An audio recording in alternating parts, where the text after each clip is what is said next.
오늘 말씀은 누가복음 19장을 끝내는 말씀으로 41절에서 48절까지 말씀입니다. 예수님의 통곡이라는 제목으로 이 말씀을 나누기를 원합니다. 제 저번 주에 말씀 나귀의 작은 것, 그러니까 나귀 새끼를 타고 예수님께서 예루살렘으로 입성하시는 그 장면 이후에 바로 나오는 장면입니다. 그래서 이 19장의 끝에 이어지는 말씀으로 저희가 저번 주의 말씀을 잘 기억해서 또 들으면 좋습니다. 이어지는 부분이 있기 때문에. 그래서 몇 가지 큰 주제를 담고 있는데요. 애통의 주제와 또 그리고 중간에 평화에 대한 문제, 그리고 참된 예배에 대해서 나아갑니다. 이제 저번 주 말씀을 좀 상기해 보면 예수님께서 이렇게 나귀를 타시고 예루살렘에 입성에 들어가십니다. 그러니까 이것은 단순한 퍼포먼스가 아니라 예수님께서 본격적으로 십자가 사역을 하러 들어가신 것이죠. 이제 나귀를 탄 것은 단순히 겸손을 드러내려 한 것이 아니라 하나님의 말씀대로 그대로 이행하고 있다는 것을 보이기 위함입니다. 일찍이 말씀에서 나귀를 탄다는 것에 대한 말씀의 성취가 예수님을 통해서 이루어진 것이죠. 그래서 이 나귀를 타고 이제 이스라엘 성으로 들어가는 그 예수님의 모습은 사실 사람들이 기대하던 모습은 아닙니다. 그렇지만 그 입성을 통하여서 사람들이 호산나 호산나 외친 것은 어떤 왕을 원했기 때문입니까? 이 정치적 왕을 원했기 때문입니다. 좀 로마의 압제에서 벗어나서 이제 우리도 자주적으로 좀 잘 살아보고 부강하게 되는 그런 정치적 메시아를 기대했기 때문에 그들은 나귀를 탔던 말을 탔던 그거보다 그가 우리에게 해줄 혜택에 대해서 열광했던 것이죠. 그렇게 외쳤던 호산나는 예수님의 생각하던 그 사역과는 매우 달랐습니다. 예수님께서는 이들의 삶의 문제를 해결해 주시는 것 이상으로 죄를 해결하러 오신 하나님의 아들 왕이십니다. 그러니까 우리가 생각한 예수님의 방법과 삶과 그리고 예수님이 이 땅 가운데 오셔서 하나님의 말씀을 순종해 이루어가는 것은 매우 달랐다라는 것이죠. 우리의 삶에서도 충분히 그런 엇갈림이 있을 수 있습니다. 기도 하나만 해도 내 생각과 하나님의 생각이 차이가 있을 때가 얼마나 많습니까? 그래서 그렇게 어떤 이 정치적 메시아로 기대하고 열광했지만 얼마 지나지 않아서 예수님이 잡히고 또 십자가에 매달리게 되죠. 그 장면 속에서 그렇게 열광한 호산나를 외치던 그 사람들의 입술은 예수님을 십자가에 못 박으라는 입술로 바뀌게 됩니다. 제자들 역시도 다 도망가고 부활 후에나 예수님을 만나게 되었습니다. 근데 부활하였다고 해서 제자들이나 백성들이 열광한 것은 또 아닙니다. 왜냐하면 여전히도 이 로마의 그 힘 가운데, 힘 밑에서 어렵게 살고 있었기 때문에 사실상 예수님이 부활했다라는 것이 그들의 삶에 그렇게 큰 혜택은 없었습니다. 우리도 지금에 와서야 예수님의 십자가와 부활이 의미가 커졌기 때문에 야, 부활 대단하다 하지만 당시의 사람들은 가만 생각해 보면 자신의 삶이 전혀 변하지 않았는데 부활만 되었다고 뭐가 다른가 생각할 수 있겠죠. 제자들 역시 마찬가지였습니다. 그 이후에 제자들이 변화된 건 무엇 때문이죠? 예수님이 부활 후에 머무시면서 말씀을 풀어주실 때입니다. 그래서 그 말씀이 전에는 읽고 보고 들었지만 내 심정적으로 동감이 안 됐던 예수님께서 이제 부활 후에 심정의 말씀이 살아나게 하셔서 비로소 예수님이 왜 이 땅에 오셨는지를 깨닫게 되죠. 그때서야 비로소 그들이 온 지역으로 퍼져서 교회를 세우게 된 것입니다. 그래서 주를 제대로 깨달아 알기만 했더라면 예수님이 십자가에 못 박히실 때 그렇게 다 도망만 하진 않았을 텐데 라는 아쉬움이 있습니다. 우리도 마찬가지죠. 호산나 호산나 주님을 찬양하던 입술이 어느새 내 뜻과 맞지 않을 때 나의 방법대로 예수님을 해석할 수 있습니다. 그러니까 우리는 말씀을 성령의 감동으로 풀어주신 대로 제대로 알지 못하면 우리의 은혜와 지혜가 다른 방향으로 갈 수 있다는 것이죠. 오늘 이 밤 주님께서 주시는 지혜와 은혜를 받는 여러분 되기를 축복합니다. 그래서 그 은혜와 지혜를 예수님께서 오늘 말씀을 통해서 안타까워하시면서 알려주고 있습니다. 한번 그 첫 절을 한번 보죠. 41절입니다. 같이 시작. 가까이 오사 성을 보시고 우시며. 예수님께서 이 예루살렘 성에서 그 성을 보시면서 우셨다라고 말씀하고 있죠. 근데 여기서 앞에 표현에 이게 누가만 쓰는 이 단어의 표현인데 가까이 오사, 가까이 왔다는 것은 물리적 가까움이 아니라 예수님께서 이제 중대한 일이 가까이 다가왔다라는 의미입니다. 크고 중대한 사건이 뭘까요? 바로 십자가입니다. 십자가의 죄를 사하는 그 사역이 가까이 온 것을 이제 아시고 가까이 왔을 때 뭐를 보시며? 성을 보시며 우셨습니다. 그러니까 예수님께서 지금 집중하고 있는 사역과 삶의 방향성이 무엇인가? 예수님께서 온전히 그 십자가를 생각하면서 그 정말 성큼 가까이 왔을 때 자신의 본분을 더 비춰보게 되죠. 본분이 무엇입니까? 예루살렘 성, 죄악에 있는 자들, 예수님을 알지 못하는 자들을 보고 우는 것이죠. 예루살렘 성을 보면서 눈물을 흘리십니다. 근데 여기서 말하는 이 눈물은 우리가 뭐 드라마에서 보듯이 그냥 좀 감성적으로 눈물을 스르륵 흘리는 이런 눈물이 아닙니다. 여기서의 눈물은 오늘 말씀의 제목과 같이 통곡을 의미합니다. 그러니까 소리내어 부르짖어 울었다라는 것이죠. 좀 상상이 잘 안 되시죠? 예수님이 통곡하면서 운다? 근데 일찍이 예수님께서는 이제 공생의 사역에서 우신 장면이 또 있습니다. 죽은 나사로 앞에서 예수님께서 우시죠. 그 소식에. 그리고 오늘 장면에서 또 예수님이 통곡하면서 우시고, 또 언제 우시죠? 겟세마네 기도를 하실 때 하나님과의 대화 속에서 눈물을 흘리십니다. 이렇게 3번이나 공생의 사역 동안에 예수님께 우십니다. 그러니까 그 장면 사실 우리가 어색한 것 같지만 예수님의 눈물은 굉장히 많았던 것이죠. 3번. 그래서 이제 남성들이 태어났을 때 3번 울지 않습니까? 이건 농담입니다. 그래서 이런 눈물 속에서 예수님께서 그럼 울기만 하셨는가? 성경에서 예수님께서 되게 유머스러운 얘기도 많이 하십니다. 그러니까 뭐 이렇게 하하하 웃었다 뭐 이런 기록은 없지만 예수님께서는 분명 웃음도 있으셨죠. 그런 예수님께서 통곡하는 소리로 울 정도로 오늘 말씀에서는 눈물을 보이십니다. 부르짖는 울음이죠. 격한 감정을 드러내십니다. 그게 뭘 보면서요? 예루살렘 성을 보시면서. 근데 이제 예루살렘 성은 예수님 죽으시고 부활 이후에 역사적으로 이제 무너지게 됩니다. 로마의 힘, 권력 앞에서 성전이 무너지는 뼈아픈 이 슬픔을 겪게 되죠. 그것을 바라보면서 울게 되는 것이죠. 그 대가를 치르는 죄에 대한 심판, 그것을 보시면서 안타까움, 또 슬퍼하시면서 우시게 됩니다. 이 예루살렘에 임할 참혹한 고난, 선택받은 백성들이 하나님 앞에서 또 멀리 되는 장면, 이런 눈물을 흘리게 되는 것이죠. 여러분, 이 눈물은요, 오늘날 우리 시대의 우리 공동체와 가정과 교회의 눈물이 되어야 합니다. 이 눈물은 단순히 지금 자신을 위해서 우는 것이 아니라 예루살렘 성 공동체를 향하여서 울고 있는 것입니다. 그런데 41절을 자세히 다시 묵상해 보면 가까이 오사는 누구의 일입니까? 지금 예수 그리스도가 죽게 되는 일. 그러니까 예수님 입장에서는 자신이 죽을 날이 가까이 왔다는 거예요. 근데 자신을 위해서 울고 한탄스럽고 통곡해도 모자랄 판에 지금 성을 보며 다른 공동체를 향하여 보시며 울고 계신다라는 것이죠. 여러분, 이것이 예수님의 마음입니다. 그래서 자신을 이제 제단에 드려 하나님의 말씀을 이행해야 되는 그 아픈 순간에도 어떤 애통입니까? 교회를 향해, 성전을 향해, 선택받은 백성들을 향하여서 울고 있다라는 것이죠. 예수님께서는 산상수훈에서 뭐라고 가르치십니까? 애통하는 자는 복이 있다. 여러분, 신앙의 눈물이 마르지 않기를 주님의 이름으로 축복합니다. 이 애통에는 복이 있다는 거예요. 이게 무슨 말일까요? 이 애통하는 자, 나를 넘어 공동체 또 타인 영혼을 보고 울 줄 아는 자, 그 공감이 있는 자, 주님의 긍휼과 자비를 보게 될 것이다 라는 거죠.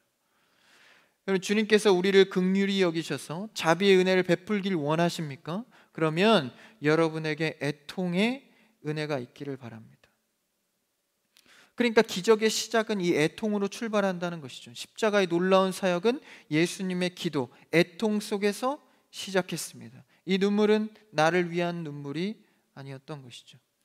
한나의 기도가 정확히 이 기도, 애통을 말해주고 있습니다. 한나는 자식이 없어서 다른 처에 굉장히 수모를 당하고 수치를 받았었죠. 당시에는 애를 낳지 못하면 지금과 완전히 다르기 때문에 저주를 받았다라고 여겼던 그 수치가 있었습니다. 한나가 그런 어려움 속에서 통곡의 기도를 하죠. 근데 첫 번째 그 한나의 기도는요, 자신을 위한 기도였습니다. 자신이 애를 낳지 못하고 수치스러우니까 아이를 달라고 했던 그저 개인의 기도였던 것이죠. 그런데 그 개인의 기도를 드리다가 하나님의 마음을 알게 됩니다. 그래서 시대의 아픔, 공동체의 아픔, 하나님의 백성이 우상을 섬기는 그 아픔이 한나의 마음속에 들어오게 되죠. 그랬을 때 하나님께서 사무엘이라는 아들을 응답해 주셨을 때 바로 하나님께 그 사무엘을 드립니다. 여러분, 그 귀한 아들, 얻지 못했던 그 아들을 귀하게 얻었는데 급하기도 하죠. 바로 하나님께 어떻게 드리겠습니까? 기도의 시각이 열려진 겁니다. 개인의 기도로 아파하던 한나가 세상을 향한 공감, 시대에 대한 아픔이 마음속에 들어온 것이죠. 그러니까 열려진 시각이 신앙적으로, 영적으로 달라지니까 말도 행동도 결단도 달라진 겁니다. 그래서 내 아들 사무엘이 아니라 하나님께 드려져서 하나님의 꿈을 이루는 사무엘로 드려졌던 것이죠.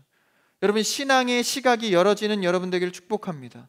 그래서요, 시대의 아픔도 볼 줄 알고 상대의 마음도 볼 줄 알고 영혼에 대해서 아파할 줄 아는 자가 되는 것이죠. 이것이 하나님께서 원하는 신앙의 경륜입니다. 그러니까 반드시 이 길로 갈 수밖에 없는 것이죠. 처음에 누군가 성도로서 교회 안에 들어왔다면 그는 이제 믿지 않는 자, 외인, 이방인에서 교회 안으로 들어오게 되겠죠. 성도가 되겠고 교회도 등록할 것입니다. 그러다 보면 임직도 받을 것이고 봉사도 하게 되죠. 그러다 보면 처음에는 내 개인을 위해서 신앙생활 하다가 임직도 받고 봉사도 하다 보면 시각이 열려지죠. 상대의 아픔, 영혼을 어떻게 세울까? 교회의 걱정이 무엇인가? 눈이 열려집니다. 이번에도 임직을 받는 이 거룩한 시간과 거룩한 기회에 임직 받으시는 모든 분들께 시각이 열려지는 역사 있기를 축복합니다. 이제 개인의 시각에서 임직 받을 정도가 되면 교회의 아픔, 성도의 아픔, 공동체의 아픔이 눈에 들어와야 하는 것이죠. 예수님도 개인의 사역을 하고 있는 것이 아닙니다. 철저하게 그 성을 바라보면서 공동체를 향한 마음. 근데 이제 반대로 이 신앙의 시각이 자꾸 열려져야 하는데 오히려 좁아지는 거예요. 직분도 받고 좀 교회 생활 하다 보면 개인이 더 개인화 되는 겁니다. 그래서 좀 대우받기를 원하고 인정받기를 원하고 교회엔 높낮이가 없지만 높낮이가 있는 것처럼 교회 생활을 하는 것이죠. 그랬을 때 우리는 다시 한번 우리를 되돌이켜 예수님을 닮아가야 합니다. 나의 눈이 넓혀져서 진짜 가치가 무엇인가? 그게 어디서부터 들어온다고요? 진정한 애통, 나의 어려움이 다가왔을 때, 성큼 가까이 왔을 때, 그럼에도 불구하고 그 성을 보면서 울 수 있는 애통. 오늘날 시대에도 교회의 눈물이 마른다면 이런 애통의 복은 사라질 것입니다. 우리 크리스찬 교회는 눈물이 마르지 않는 교회 되기를 축복합니다. 애통의 시각이 회복되어서 예수님이 보는 시각을 나도 함께 보고 예수님이 통곡하는 그 슬픔 가운데 나도 울부짖어 기도할 수 있는 오늘 이 밤이 그런 기도로 채워지는 밤 되기를 축복합니다. 그렇게 눈물을 흘리시며 뭐라고 말씀하시죠? 바로 이어서 말씀하십니다. 42절이요. 시작. 이르시되 너도 오늘 평화에 관한 일을 알았더라면 좋을 뻔하였거니와 지금 내 눈에 숨겨졌도다. 예수님께서 이제 평화의 주제를 말씀하십니다. 우시면서 언급하신 것이 바로 평화에 관한 일이죠. 그러면서 숨겨진 평화의 일이다라고 말씀하십니다. 이 평화가 예수님께서 숨겨졌다고 말씀하시는 것은 무엇일까요? 우리가 저번 주에 말씀을 제가 모두에 말씀드린 대로 다시 한번 생각해 보면 예수님을 향했던 그들의 마음의 평화는 이 로마에서부터 벗어난 삶이 평탄해지는 것을 평화로 여겼습니다. 그러니까 예수님이 생각하는 평화와 사람들이 생각하는 평화에는 간격이 있었죠. 누가복음 2장에 저번 주에 우리가 예시로 본 말씀인데, 누가복음 2장에 처음에 예수님께서 이 땅 가운데 오실 때 천사들이 어떻게 선포하죠? 땅에는 평화다. 예수 그리스도로 인하여서 이 땅이 평화되는 것. 근데 누가복음 19장 저번 주에 말씀에서 사람들이 호산나 외칠 때 어떤 평화를 원하죠? 하늘의 영광이다. 이것은 시편의 기록을 발췌해서 그들이 고백한 것입니다. 전쟁에서 승리했을 때 얻어지는 평화. 그러니까 예수님은 자신이 죽음으로, 예수님으로 인한 평화를 말했지만, 사람들은 전쟁에서의 승리했을 때 입성시 부르는 국가 전쟁의 승리의 고백을, 그 평화를 외쳤던 것입니다. 그러니까 오늘 42절에서 예수님께서 뭐라고 말씀하십니까? 우시면서 이 평화를 알았더라면 좋을 뻔했겠다. 내가 십자가 지기 전에 이들이 내가 어떤 사역을 하고 자신들이 어떤 평화를 누리게 될지를 알았더라면 얼마나 좋았을까. 그러면서 뭐라고 표현하시죠? 지금 내 눈에 숨겨져 있다. 예수님께서 주실 평화가 충분함에도 불구하고 그들이 알지 못하고 있다라는 것이죠. 여러분, 우리는 예수 그리스도의 평화를 날마다 누리는 여러분 되기를 축복합니다. 우리가 전쟁에 승리해서 내가 편하게 되고 나의 문제가 개인적으로 해결받은 것, 그것도 영광 너무나도 노래 부를 제목이겠지만 오늘 예수님과는 다른 마음일 수 있습니다. 예수님은 이 눈물 흘리고 이 고백을 할 때 참 예수님의 심정이 어땠을까? 한번 다시 생각해 보게 되죠. 42절을 다시 한번 읽어볼까요? 그 마음으로 시작. 이르시되 너도 오늘 평화에 관한 일을 알았더라면 좋을 뻔하였거니와 지금 내 눈에 숨겨졌도다. 이 울면서 통곡한 뒤에 하신 말씀이죠. 그러니까 그 절절한 심정이 얼마나 이 한 절에 녹아져 있습니까? 세상의 어떤 부귀보다, 역전되는 인생보다 더 중요한 평화가 내 안에 있는데 이걸 알았더라면 참 좋았겠다. 하루하루에서 이 평화를 누려가기를 원합니다. 그들이 소리친 평화는 예수님께서 원한 평화가 아니었습니다. 그들의 평화는 힘의 평화였던 것이죠. 오늘날 사실 여러 국가가 핵무기라는 걸 갖고 있지 않습니까? 핵을 사용하진 않죠. 근데 뭘 위해서 갖고 있죠? 평화를 위해서 갖고 있습니다. 그러니까 평화를 위한다면서 인류를 멸망시킬 만한 무기를 갖고 있는, 이 얼마나 아이러니한 상황입니까? 실제는 러시아가 그런 무기들을 쓰는, 참 이 시대에 이런 전쟁이 일어날 거라고 누가 생각했겠습니까?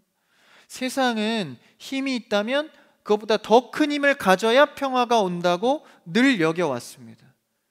그럴 때에 그 평화는 참된 평화로 채워지지 못했죠. 로마가 이렇게 강력한 시대였기 때문에 그들은 로마보다 더 큰 힘이 있으면 평화롭다라고 생각한 것입니다. 그러니까 예수님의 기대와는 전혀 다른 평화였던 것이죠. 그래서 그 사람들의 기대에 부응하려면 예수님이 뭘 타면 됩니까? 말을 타고 입성하면 얼마나 그 기대에 부응하겠어요? 야, 진짜 우리를 힘으로 이겨줄 만한 메시아가 왔구나.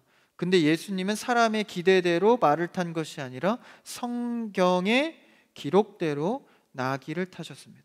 세상이 어떠하든 묵묵히 하나님 나라에 맞는 일을 하는 것이죠. 오늘날 우리가 예수님을 닮아가야 할 것이 바로 이 주제입니다. 세상이 어떤 시끄러운 소리와 변해가는 과정 속에서도 우리는 여전히 변하지 않는 하나님의 말씀을 의지하여 살아가야 합니다. 세상이 말을 타야 성공한다고 할지라도 하나님께서 나귀를 타라 하시면 기꺼이 그 나귀를 타고 걸어가는 것이죠. 사람들의 원하는 그 나라와 그들만이 원하는 그 평화, 그래서 42절에 예수님께서는 숨겨져 있다, 알지 못하니 숨겨져 있다고 표현하고 계시죠. 진정한 평화는 그럼 무엇이겠습니까? 그리스도와 더불어 살면서 내가 주 안에, 주가 내 안에 계속 거하여서 나의 예수 그리스도 주님이 주인 되시고 내 안에 왕이 되셔서 내가 나를 통치하는 것이 아니라 주님이 나를 이끌어갈 수 있도록, 이것이 무엇입니까? 이것이 바로 관계입니다. 다시 말하면 예수님께서 원하시는 이 평화는 관계적 평화였습니다. 그럼 평화의 반대로 저주와 사망의 삶은 무엇일까요? 돈이 없는 것? 내 처지가 불쌍한 것? 그것이 아니라 하나님과의 관계가 깨진 상태가 평화의 반대입니다. 여러분, 우리 하나님과의 관계가 날마다 예수 그리스도로 가까워지기를 축복합니다. 이 관계 자체를 놓고 평화다라는 것이죠. 그러니까 우리의 삶이 어떻게 흘러가든, 결과가 어떻든, 과정이 어떻든 하나님과의 관계가 가깝다면 그것은 평화라고 우리가 고백할 수 있는 것입니다. 그분이 내 인생을 통치한다면, 죄를 짓지 않았던 나의, 하나님께서 지으셨던 나의 원래의 모습으로 돌아가는 것, 그것이 평화인 것이죠. 그러나 우리의 힘으로 할 수 없기에 예수 그리스도의 죽음을 통하여서, 그 다리 놓으심을 통하여서 하나님과의 관계가 회복되는 것이죠. 이 평화를 너희에게 주기를 원하는 예수님의 절절한 마음입니다. 여전히도 오늘도 우리에게 주님께서는 평화를 주기를 원하십니다. 하나님과의 관계가 끊어지지 않기를 바랍니다. 그래서 거룩도 평화도 이 모든 문제들은 다 관계적 개념입니다. 예수님께서 내가 주는 평화는 세상과 같지 않다. 그러고 그 말씀을 하시고 이제 다른 데로 가시죠. 도마가 묻습니다. 어디 가십니까? 내가 너희의 처소를 준비하러 간다. 예수님께서 십자가 지러 가신다라는 것이죠. 아버지 집에는 거할 곳이 많도다. 여러분, 예수님의 십자가를 통하여서 주님의 관계가 날마다 회복되기를 바랍니다. 아버지 집에 거하는 것이죠. 그 거함 자체가 평화입니다. 힘을 갖게 되었고 많은 것을 갖게 된 것이 평화가 아니라, 갖지 못해도, 가졌다 할지라도 하나님과의 관계를 통해서 평화가 임하는 것이죠.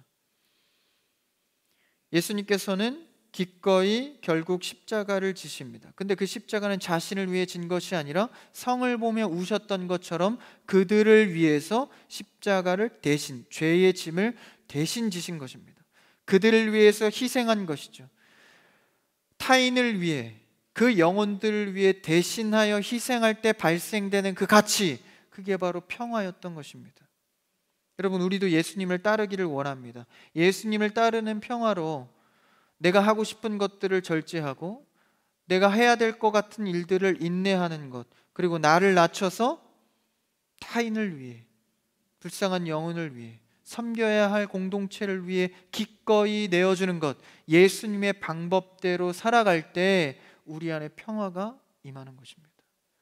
나를 위한 신앙이 아니라 개인을 넘어선 공동체를 바라볼 수 있는 시각이 열려지는 신앙 되기를 축복합니다.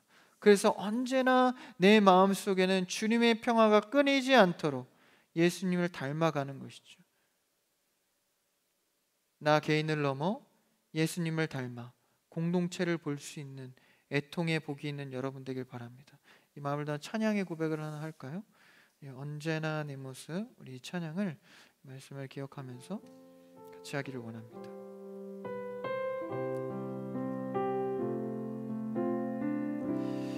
언제나 내 모습 너무나 부끄러워 무릎으로 주님께 기도로 가오니 나 홀로 서 있는 죽은 내 영 깨우사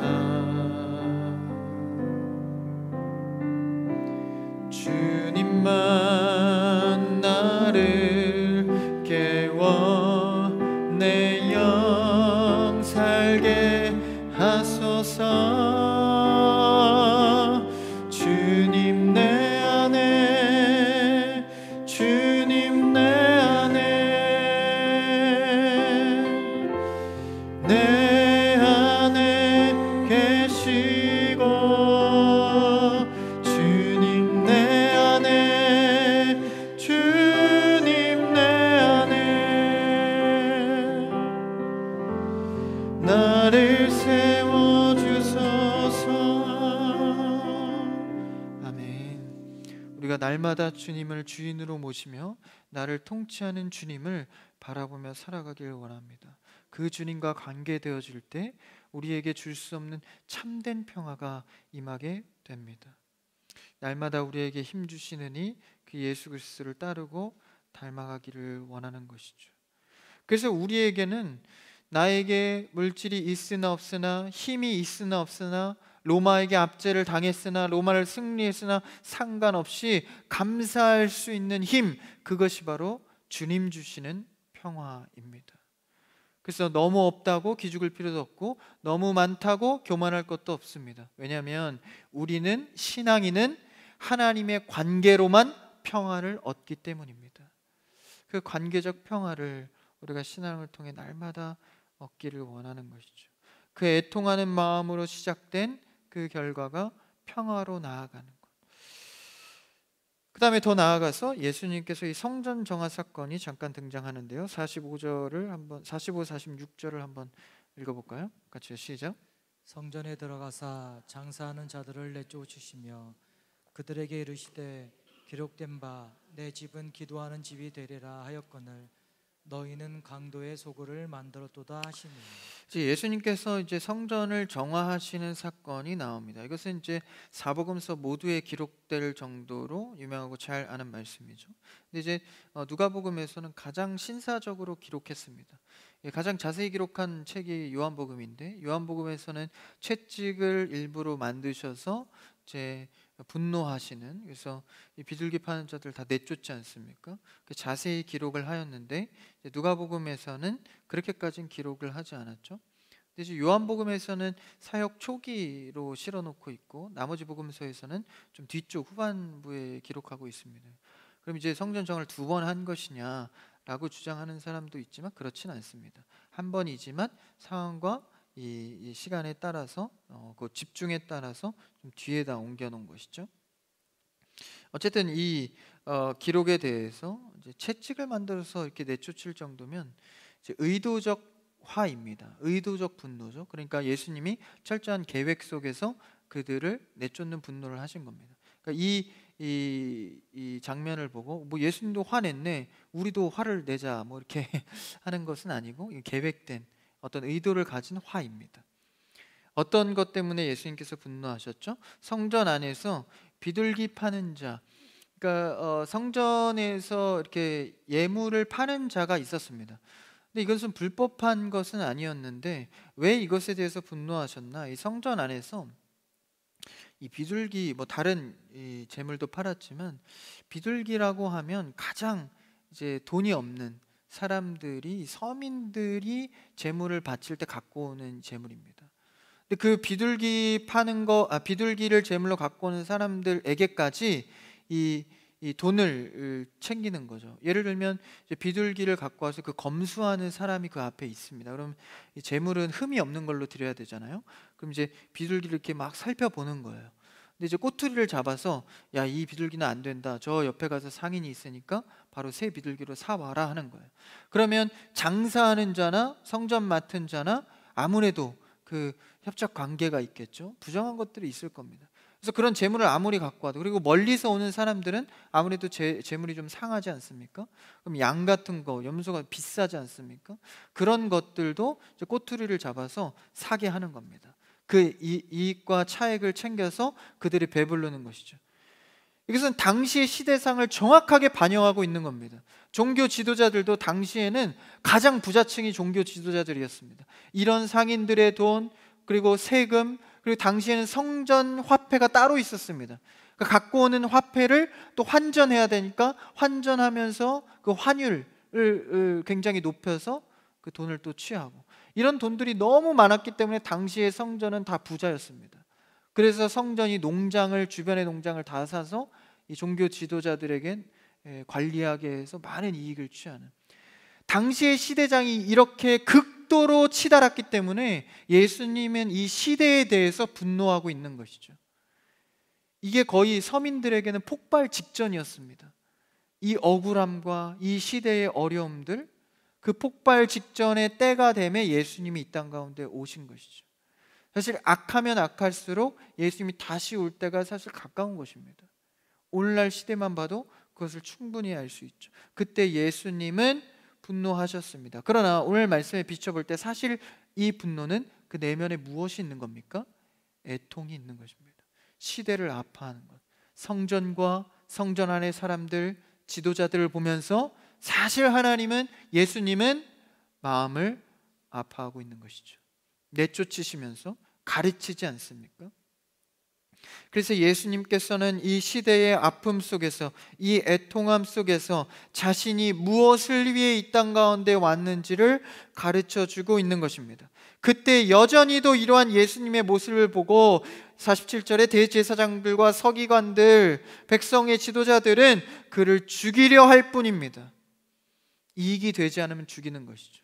왜 그렇습니까? 성전에서 벌어들이는 그것의 돈에 대해서 분노하고 내쫓으니까 이 대제사장들과 지도자는 얼마나 위기를 느꼈겠어요? 그러니까 그를 죽이려 함입니다. 그러니까 이들은 개인에서 신앙이 발전하면서 공동체로 넓혀진 게 아니라 개인에서 더 좁아진 시각으로 개인주의로 빠져버린 것입니다. 개인의 신앙을 넘어 우리의 기도는 이제 가족과 공동체와 교회와 지역을 향하여서 나아가는 기도가 되어야 합니다. 예수님이 바라봤던 것처럼 말이죠. 그러니까 당시에 이렇게 성전에서 재물을 파는 것은 합법이었습니다. 이 법을 누가 정했죠? 자기들끼리 정한 겁니다. 그러니까 지도자들과 상인들이 나름대로 자기들이 정한 법인 겁니다. 그러니까 이렇게 정했다고 합법이라고 다 옳은 겁니까? 아니죠. 세상의 법들도 다 그냥 합법화되면, 법이 제정되면 다 합법입니까? 다 선한 법인가요? 그렇지 않죠. 그렇기 때문에 예수님께서도 이렇게 분노하고 있는 것이죠. 우리 안에서도 나의 신앙이, 그리고 내 공동체적인 시각에 어려움과 애통이 있다면 충분히 분노할 수 있는 자가 되어야 합니다. 나랑 상관없으니까, 남에게 피해만 안 주고 신앙생활 하면 되지. 그렇지 않습니다. 우리는 누군가 어려워한다면, 시험에 들어있다면 기꺼이 내가 가서 상관하는 신앙생활을 해야 합니다.